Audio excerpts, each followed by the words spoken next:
Assalamualaikum warahmatullahi wabarakatuh. Bismillahirrahmanirrahim. La haula wala quwata illa billah. Asyhadu an la ilaha illallah wa asyhadu anna Muhammadar Rasulullah. Allahumma shalli ala sayyidina Muhammadin wa ala alihi wa sahabatihi ajmain, amma ba'd. Yang saya hormati Bapak Kepala Sekolah Pak Haji Muhaimin, yang kebetulan tidak hadir, Bapak Guru, Ibu Guru semuanya. Ini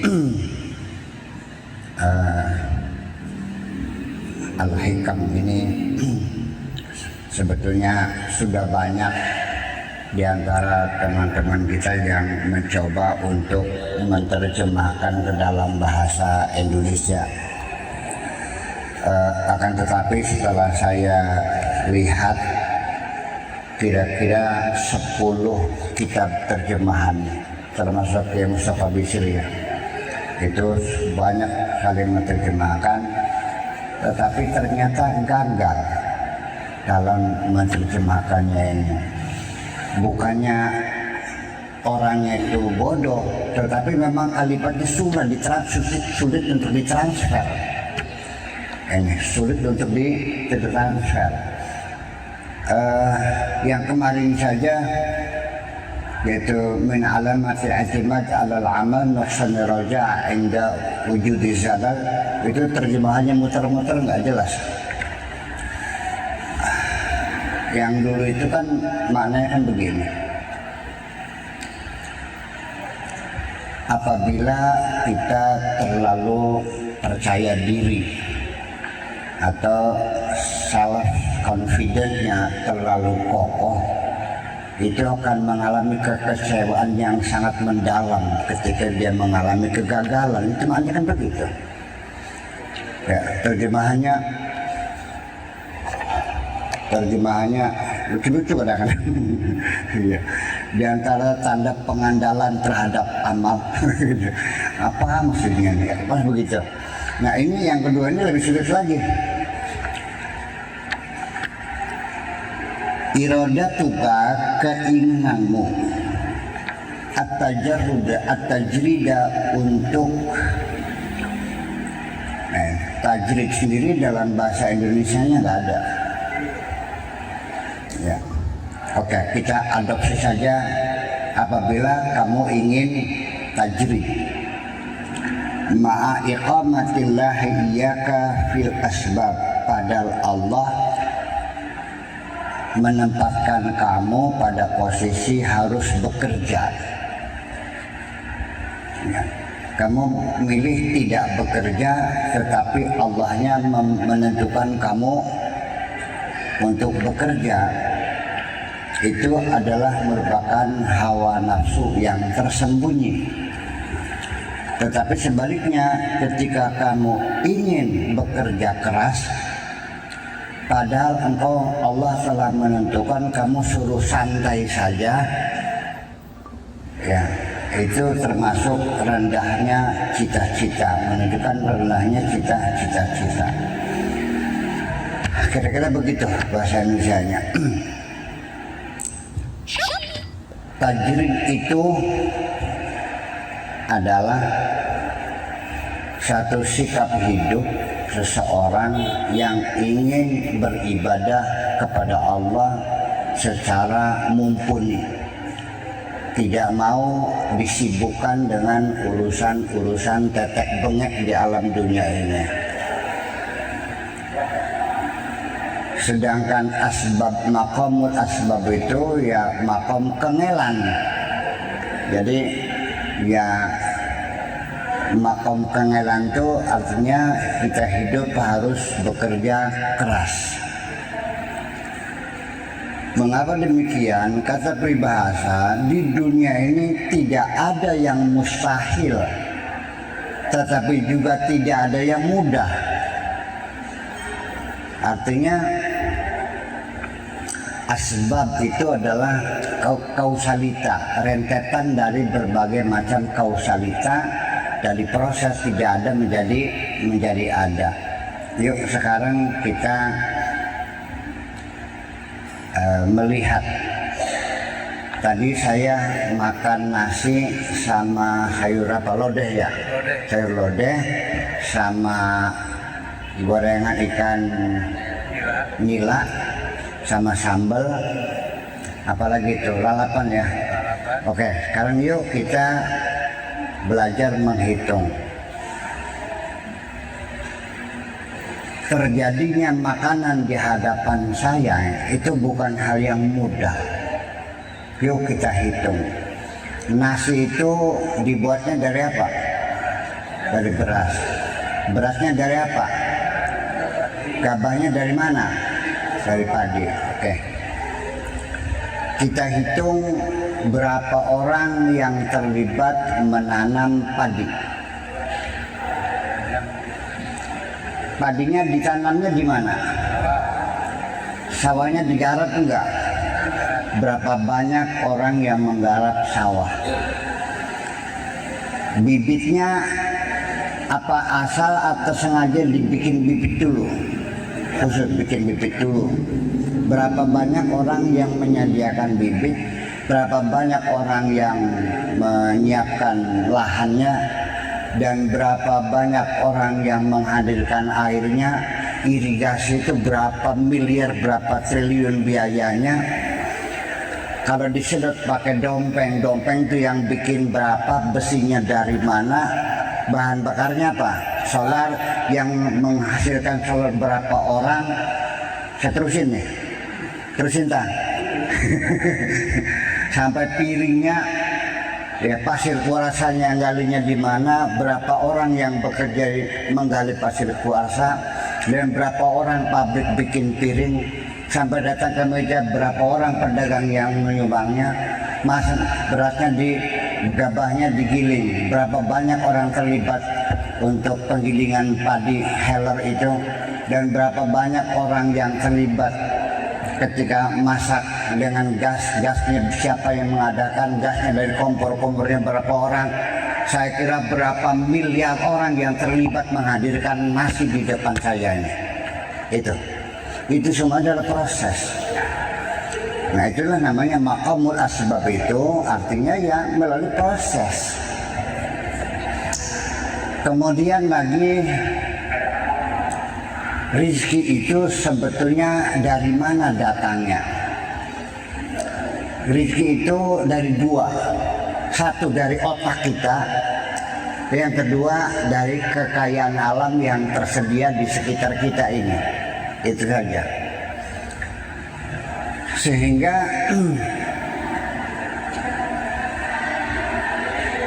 kalau bagaimanapun cerdasnya saudara, tapi kalau alamnya miskin, apa yang Anda lakukan? Tetapi seperti Indonesia yang alamnya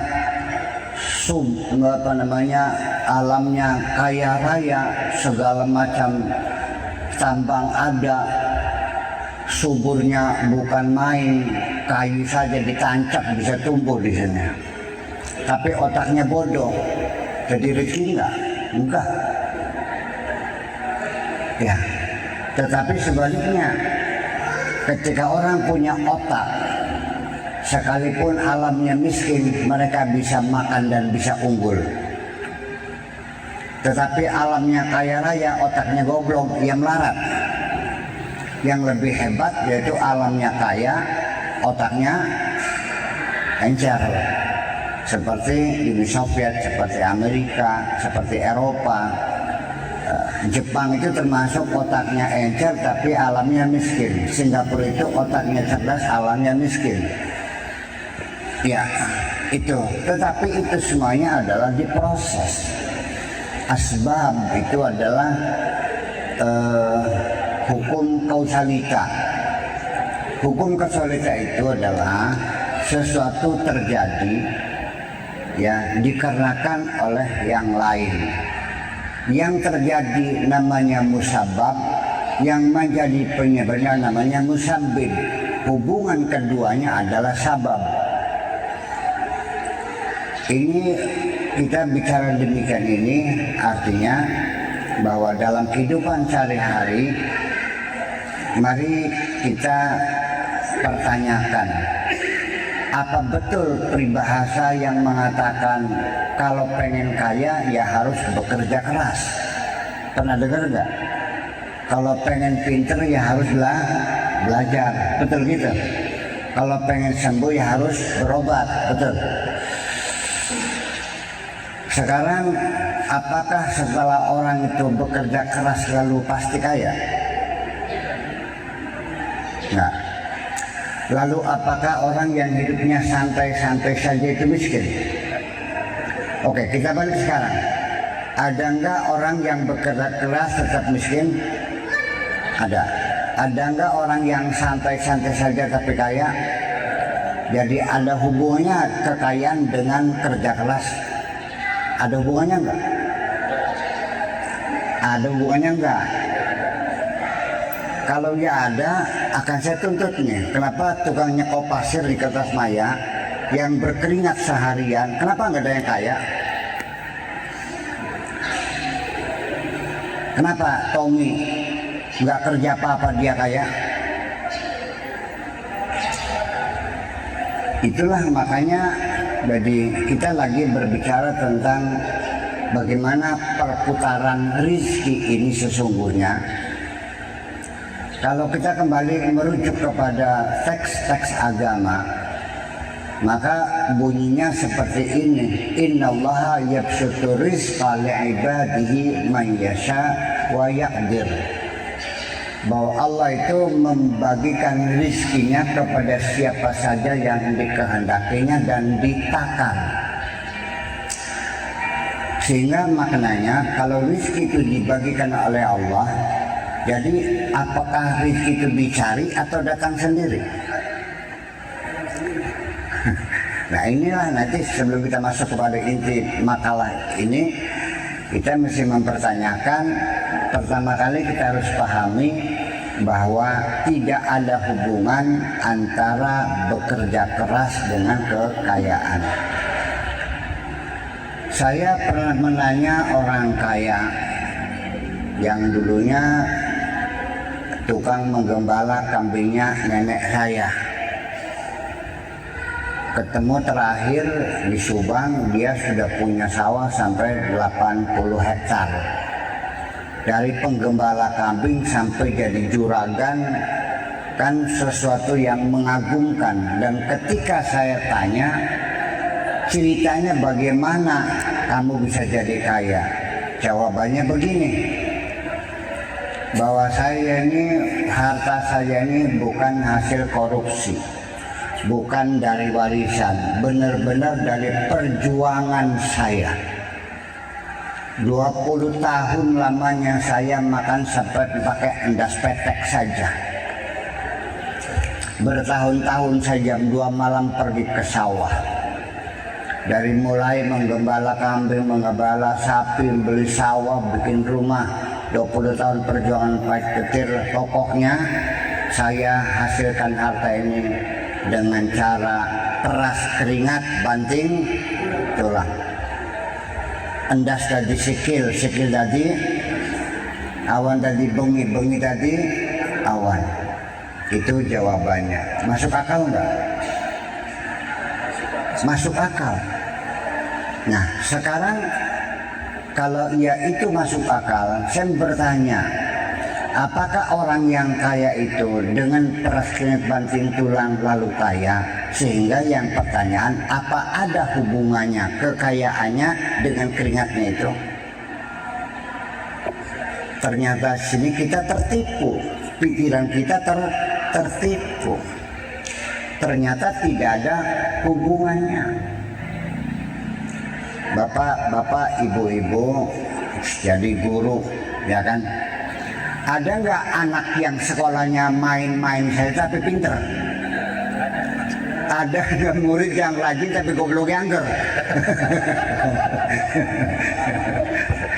Inilah makanya jadi kita untuk mengetahui apakah makom kita ini makom tajrid, apakah makom kasab atau makom asbab. Lihat ya, rezekinya banyak enggak? Iya. Itu berarti orang itu sudah tingkatan makomnya makom tajrid. Nah, tetapi juga ada terjadi beberapa kasus yang sangat menyedihkan bagi saya.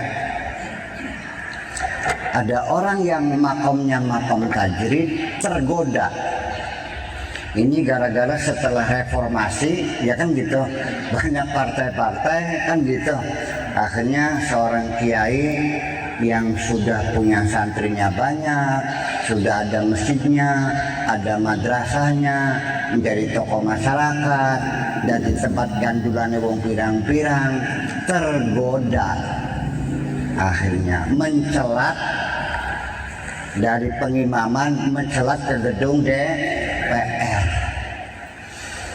Ya. Ya. Kenapa tergoda? Begini caranya setan menggoda orang itu. Jadi setiap malam diajak berdiskusi oleh setan yang sudah lama bertelur di dalam pikirannya itu.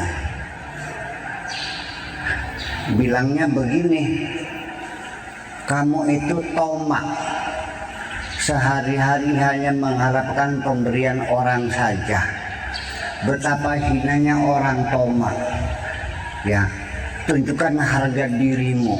Kamu itu sekolahnya tinggi, bisa berbisnis. Ngapain kamu hanya mengharapkan pemberian orang saja? Nonggoni ucani, nonggoni amplop. Tunjukkan dirimu, kemampuanmu. Jangan berharap lagi pemberian. Itu namanya tomak. Jadi kamu masih bisa berusaha, kalau kesempatan sekarang jadi anggota DPR, barangkali saja bisa jadi bupati dan sebagainya. Untuk menghilangkan rasa tomanya itu, lalu akhirnya dia terjun partai politik sampai jadi anggota DPR, sampai diangkat jadi bupati. Karena dia jarang ngajar di pesantrennya, maka santrinya perlahan-lahan terus berkurang. Santrinya bubar, wis pragat jadi anggota DPR ditangkap KPK. Terjadi enggak? Gak usah disebutin namanya. Tapi itu terjadi di hadapan kita. Fakta. Nah ini. Sebaliknya lagi, orang yang makomnya makom kasab, makom asbab, dia ahli berbisnis, menjadi importir, eksportir, menjadi pengembang real estate, uangnya sudah bermiliar-miliar. Rupanya setan menggoda lagi. Kamu tuh goblok, ya kan? Pontang-panting mobil 30, padahal mobil 30 biji yang kamu duduki kursinya berapa? Bikin rumah sampai 17 kamar tidur, yang kamu tidurin berapa kamar? Satu meja masakan penuh, yang kamu makan berapa gram? Tuh lihat Kiai bayangkan, dia makannya lahap, tidurnya lelap, badannya sehat, hanya ngewer-ngewer tasbih, enak banget, dekat dengan Allah, jiwanya damai, nggak pernah marah. Akhirnya dia bercita-cita ingin jadi waliullah. Bisnisnya ditinggal, pergi ke hutan bersama Buya Sakur, tetap di hutan. Akhirnya dunianya hilang semuanya, perusahaannya bangkrut, jadi walinya gagal, jadi gak wali jalban, menggandakan uang akhirnya. Nah ini maksudnya, ini intinya seputar itu, kedua itu. Jadi artinya begini adalah, jalani saja hidup ini seperti air mengalir, kemana yang nyaman Anda rasakan. Dan jangan sekali-kali Anda memutasikan dirimu sendiri. Ya, jangan dulu pindah ke bagian apapun, jangan pindah ke tempat kerja lain kecuali ada mutasi dari Allah Subhanahu wa ta'ala. Karena dalam proses sehari-hari Allah juga sering melakukan mutasi. Dari seorang pengusaha menjadi ulama besar, dari ulama besar menjadi pengusaha. Tetapi karena yang memutasikan Allah, ketika jadi pengusaha ya berkah, ketika jadi ulama ya berkah.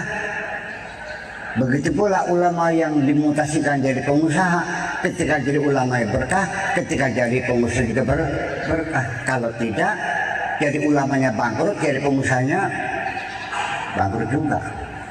Nah, ini sehari-hari yang kita jalani. Oke. Lalu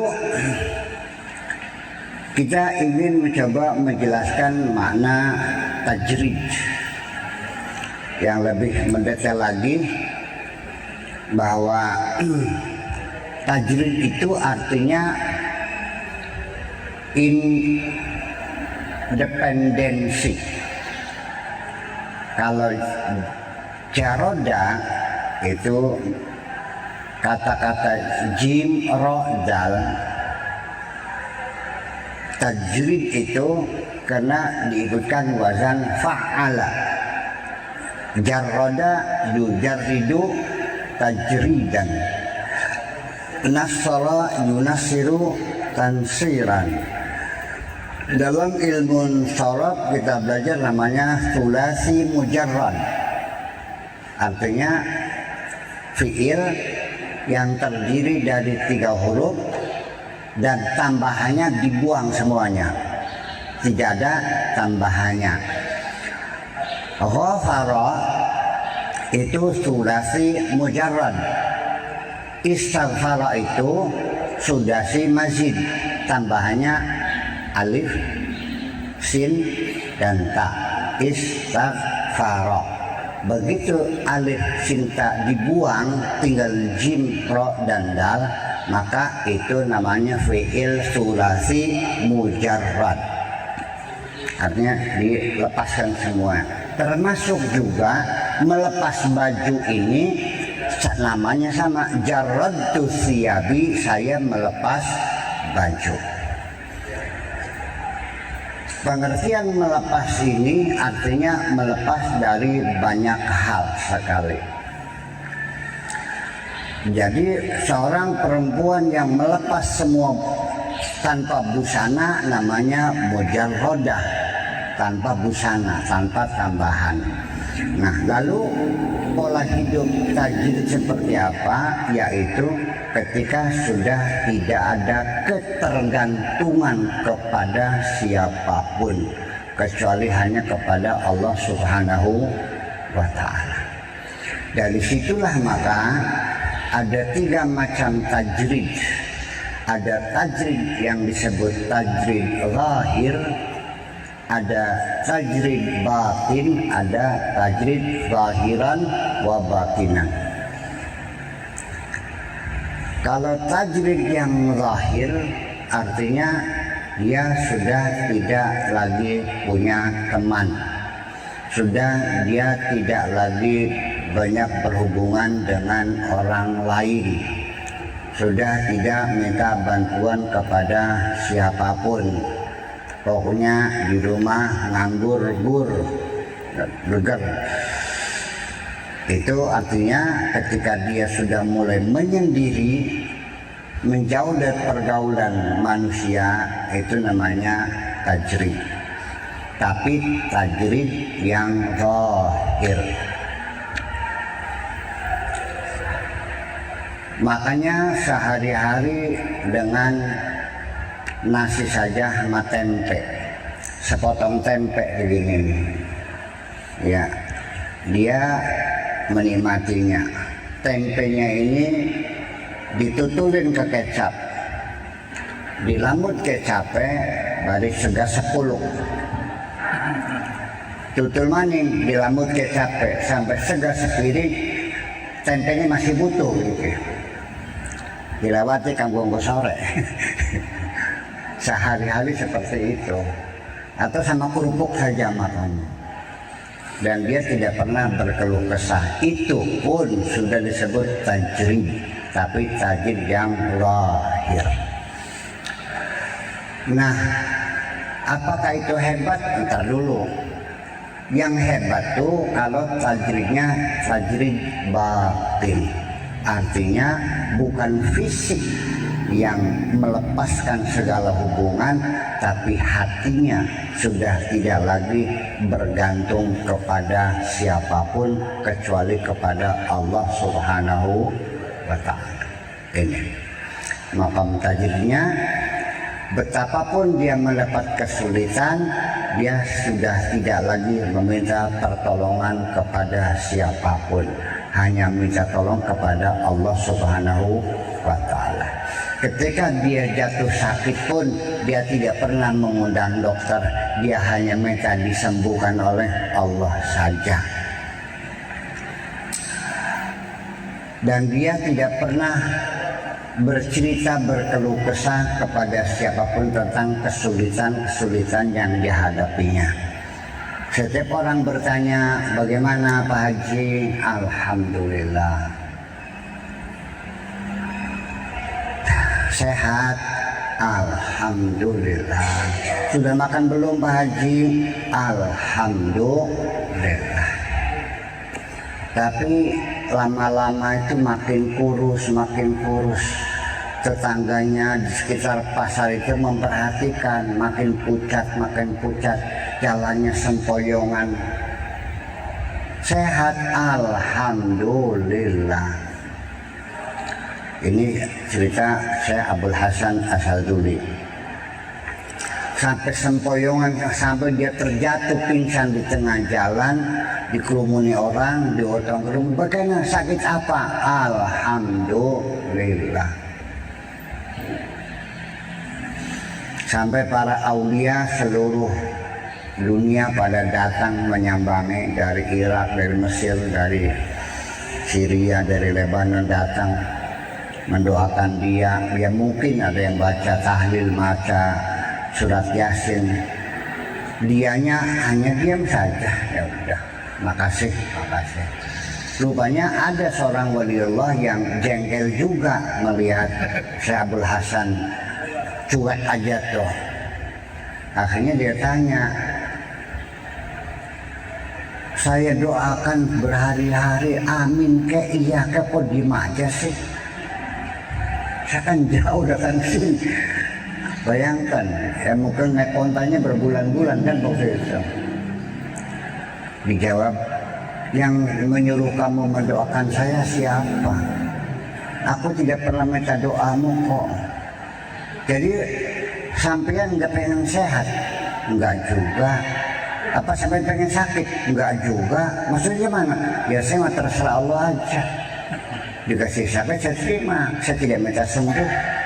Ketika sembuh saya nggak minta sakit, terserah Allah saja.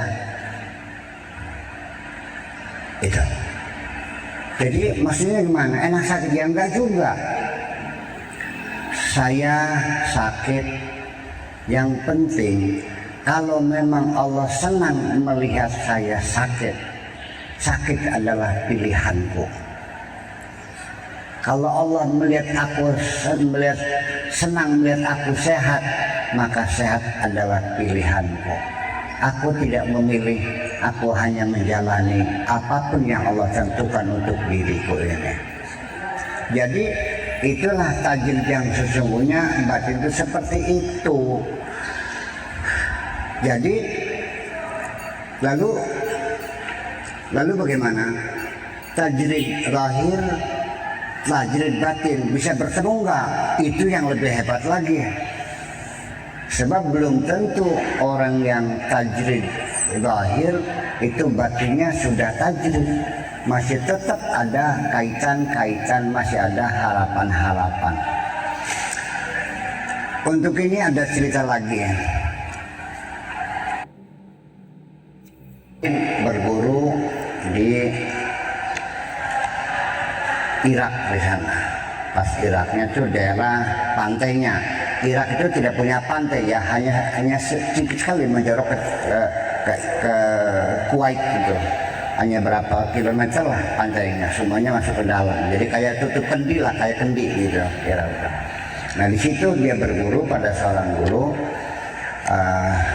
Gurunya itu cukupnya saja dapat ikan 4 yang diambil 1, yang 4 bagi-bagi buat orang di desa. Besoknya lagi dapat 20 yang diambil cuma 1, cukup sehari 1 juga, yang lain bagi-bagi. Nah salah seorang muridnya itu lama berguru dengan dia bertahun-tahun. Nah lalu pada akhirnya si murid tadi ingin meneruskan pendidikan spiritualnya kepada mursyid yang lebih hebat lagi, meminta izin, lalu dikasih izin silakan, lalu bertanya di mana mursyid yang lebih hebat lagi dari sampeannya. Oh ada. Di mana? Di sana, di Syam. Syam dulu itu Syria, Lebanon, Palestina, dan Yordan itu adalah wilayah Syam namanya. Di Lebanon di situ. Berangkatlah dia. Itu. Akhirnya dia itu mencari namanya, katakan Syekh Abdullah, mencari di kota itu. Nggak ada yang tahu Abdullah waliullah, nggak ada yang tahu. Nggak ada wali Abdullah di sini nih. Cuman ada satu-satunya nama Abdullah tuh di atas gunung tuh. Itu dia orang kaya raya. Akhirnya